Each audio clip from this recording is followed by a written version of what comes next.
The X2D is here. Dual nozzle, or maybe like 1.5, actively heated chamber, second generation upgrade. On paper, it sounds like a big step forward, but it's still not what I hoped it would be. It comes with some restrictions I honestly didn't expect. And with the X2D, the X series might have lost its flagship claim. So, who is the X2D actually for, and what are the alternatives? These questions and more answered today at 24/7 Printing. Today's video is brought to you by Hitem.ai. Let's rewind to 2022 and briefly talk about the X1 Carbon, so the early days of Bambu Lab. Love it or hate it, this printer changed the FDM market significantly. Since then, FDM printing became faster, prices for enclosed CoreXY machines dropped, and instead of tinkering projects, these printers became much more complete consumer-ready products. Face it, Bambu Lab defined the direction, and many others tried to follow. So question is, how do you build upon something formerly groundbreaking like the X1 Carbon? Before the X2 series was announced, I had a pretty clear idea of what I personally wanted this next step to be. My expectation was simple. Take everything the P2S already does well, like all of those second generation features, and combine that with real engineering grade capability. That means active chamber heating, a 120 degrees Celsius bed, and a hot end that goes beyond 300 degrees Celsius, like H2 series. Maybe add a few treats like dual-sided auxiliary fans and proper chamber ventilation, and for something like that, I would have expected to pay around $1,000 for the AMS combo. So in my mind, what I really wanted was a scaled down H2S. Same performance, smaller form factor, basically an X2S. But that's not what we got. What we have here is the X2D, which is closer to an H2D Lite. And depending on what you expect, that can be great or disappointing. So what actually is the X2D? In short, Bambu took the P2S platform and extended it. They added active chamber heating on the left side, including an additional auxiliary part cooling fan, extended the chamber filtration at the rear, and introduced a new dual nozzle toolhead. And that toolhead comes with both benefits and quite noticeable limitations. For example, both hot ends are limited to 300 degrees Celsius, which directly affects the range of usable engineering grade materials. And here's the plot twist for me. It's actually cheaper than I expected, even though it delivers both more and less what I was hoping for. Spoiler, at current pricing, the P2S starts to make a lot less sense in comparison. Yes, AI tools are everywhere right now. Many of us have a deep love-hate relationship with this for multiple reasons. I can do mechanical designs, but I have almost zero clue about sculpting or modeling. AI tools are here to stay. Let's find out how they can help us. So I've been playing around with a tool called Hitem.ai. The idea is simple. You upload one or more photos and it turns it into a 3D model. For example, I always liked this Maximilian statue here in Munich.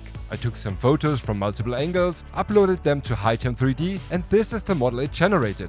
You can export it in different formats, bring it straight into a slicer and actually print it. Now, is it perfect? No. You might see some flaws here and there, and if you want high-end results, you might need some editing.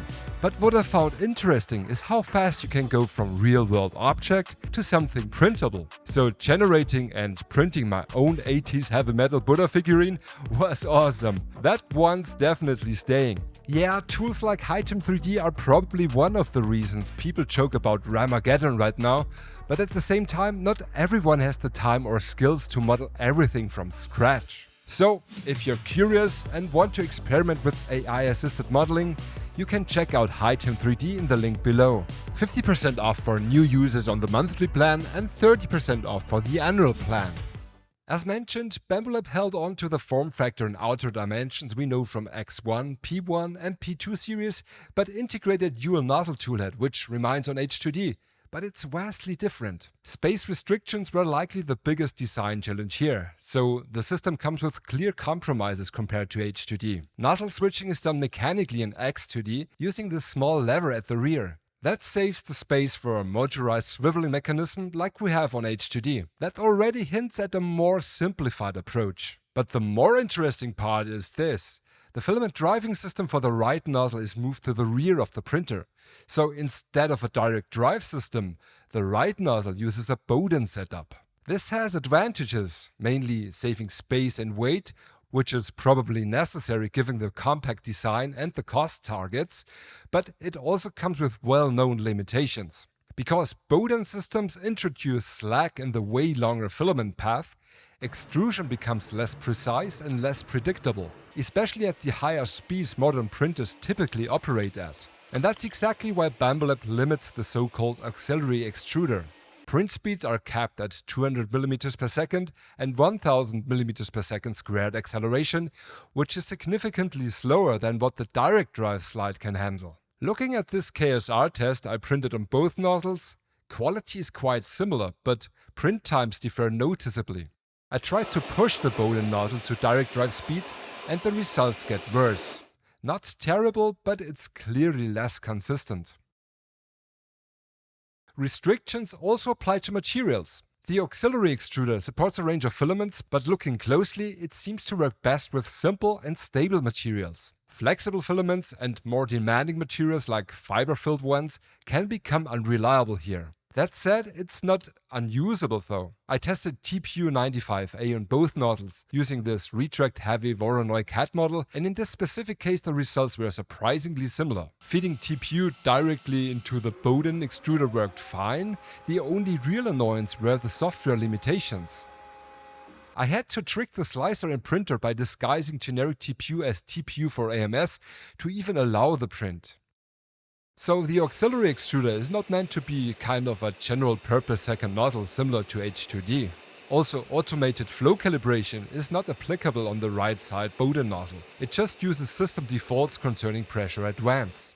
So it's a support-focused auxiliary tool with clear limitations. And within that role, it actually works quite well. For support-heavy prints, it allows clean support interfaces using different materials like PETG and PLA or ABS and HIPS, without excessive purging or the risks of mixing incompatible materials in one nozzle. Compared to single nozzle printers, it's faster though and more practical for these specific use cases. Concerning multicolor printing, the benefits are there, slightly faster, less waste, but it's not a game changer. Similar to H2D, but a bit slower. We have another upgrade though concerning the motion system. The X2D XY motion system comes with belts on 1.5mm pitch, which helps to reduce the VFA problems we've seen in earlier P2S reviews. In addition to the improvements Bambu made software-wise, the 1.5mm belts improved that further. Unfortunately, there's no confirmation yet if P2S or even P1S will be upgradable to the new belts. H2D comes with the same heating and cooling system on the right hand side as we already know from P2S. Again, there are two main operating modes, one for auxiliary part cooling, pulling in fresh ambient air from the outside, and another one for internal air recirculation, which helps for filtration and chamber heat up. But X2D goes one step further. First, it comes with the full external exhaust system, summing up to a proper multi-stage filtration setup. More importantly, it adds an active chamber heating system on the left-hand side.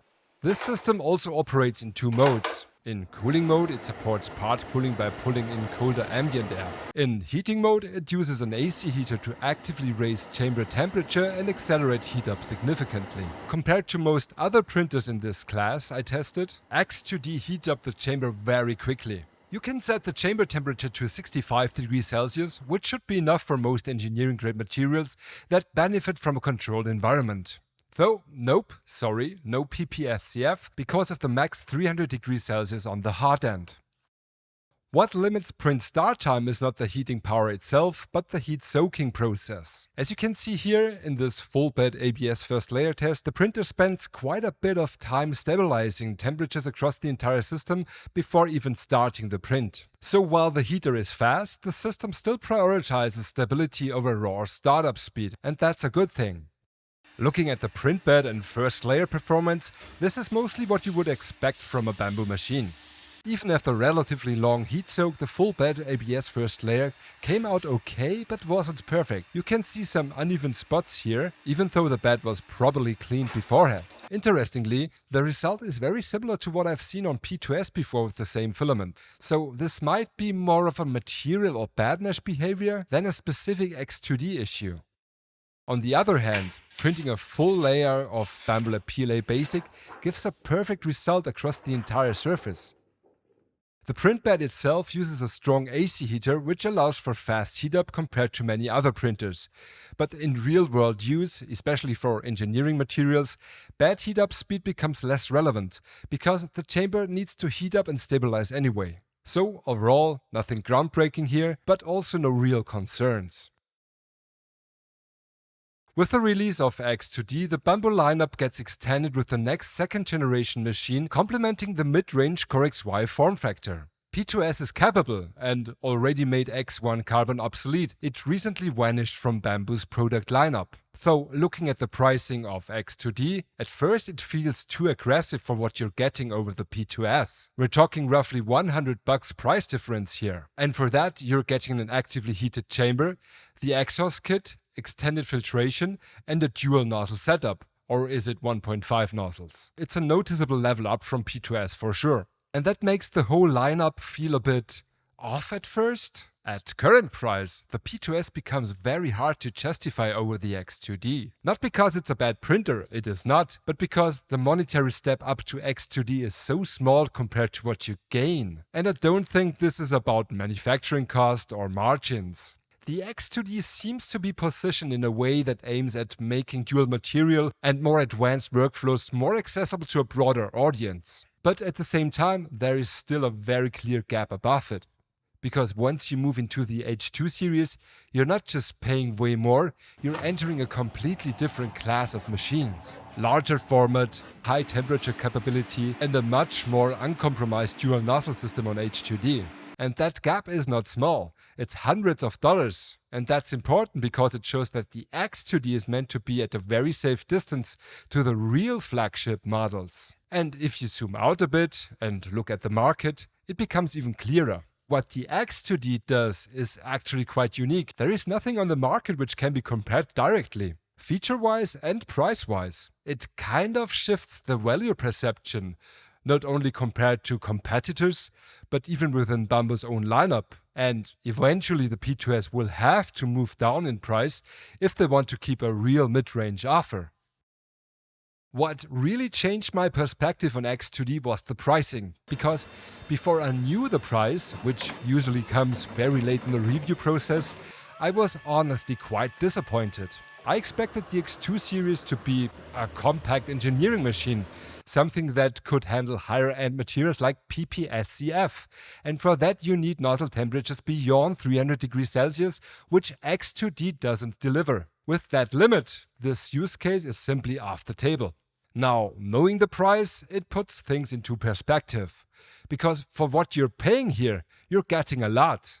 A heated chamber, a dual nozzle concept, better thermal control and a very polished ecosystem. But, and this is important, that attractive price still doesn't remove the limitations. It just explains it. Because what I was looking for still doesn't exist in the Bambu Lab lineup. There's still a pretty big gap between the X2 and H2 series. And if you want full high temperature capability or a more uncompromised dual nozzle system, you still have to make that huge jump to H2D. So the question is, should you be disappointed? And the answer is, as always, yes and no. Yes, because technically it feels like this machine could have done just a bit more. And for some users, including me, that's a bummer. But also no, because once you look at the bigger picture, this is clearly a deliberate decision. This is product segmentation. And at least within that context, the X2D actually makes a lot of sense, especially for users who are not chasing maximum material capability, but rather convenience, clean dual material workflows, and a well-integrated ecosystem. Alternatives like the QIDI Q2 offer more raw capability, especially when it comes to materials and open source firmware. I still use it and I like it, but you give up a lot in terms of ecosystem polish and overall user experience. So it really comes down to what you value more. Now, is X2D hooray or nay? Tell me in the comments. And will Bambu Lab close that big gap between X2D and H2S? This and more at 24/7 Printing. If you found that video helpful, thanks for liking, sharing, subscribing. Servus and bye bye. Thank you, Shulo!